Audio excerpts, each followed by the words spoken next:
ministre. Merci, chers collègues. Donc, la parole à Bruno Belin, nouveau collègue depuis 2020 de la délégation. Madame la ministre, merci de votre écoute et de votre disponibilité pour nous ce matin. Moi, j'en reviens au sujet de la violence.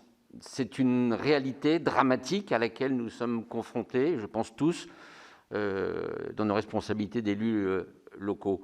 La situation de la ruralité crée une vraie fracture de solutions dans ces situations-là. Il n'y a pas de moyens de mobilité. Il n'y a pas.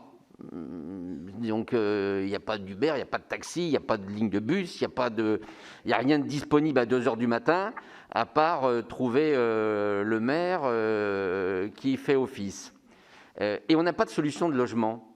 Alors déjà, moi, ça m'a toujours choqué que c'est la victime qui doit, parfois en pleine nuit, être déplacée et non pas l'auteur des faits, en employant du conditionnel s'il le faut.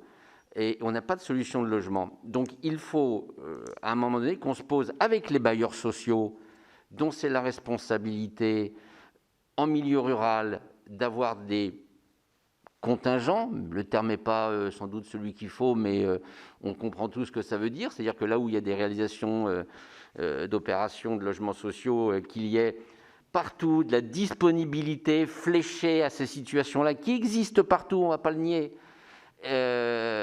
Parce que aussi déplacer ces familles-là, c'est bien souvent aussi dépasser ces femmes-là, c'est déplacer les enfants, et donc on les sort du collège ou de l'école du coin, du village, et donc il y a encore une pénalité pour eux.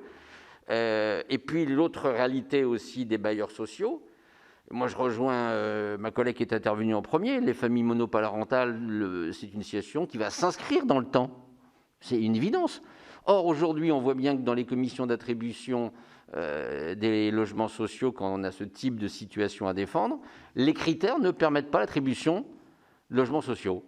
Donc, là où elles devraient ou elles voudraient quitter un logement dans lequel elles sont exposées pour des questions de violence établies, il faut absolument qu'on mette les bailleurs sociaux dans la boucle. Et avec des obligations de présence en milieu rural. La ruralité, c'est 15 millions de Français qui y vivent. Et donc, il va falloir qu'on mette systématiquement, je pense, dans les lois, des dispositions diverses dans les situations de ruralité. Voilà, première intervention. J'aurais besoin, mais ça sera un autre sujet aussi, parce que la situation de l'allongement de l'IVG va faire débat avec certains de nos collègues, j'en suis certain. Il faudra qu'on ait des arguments, des billes, comme on dit. Voilà. Je suis prêt à défendre, en tant que professionnel de santé, c'est un sujet sur lequel je crois qu'il faut absolument aussi défendre. Mais je peux vous assurer qu'il va falloir qu'on ait, même des arguments avec un certain nombre de nos collègues, même si on les aime beaucoup.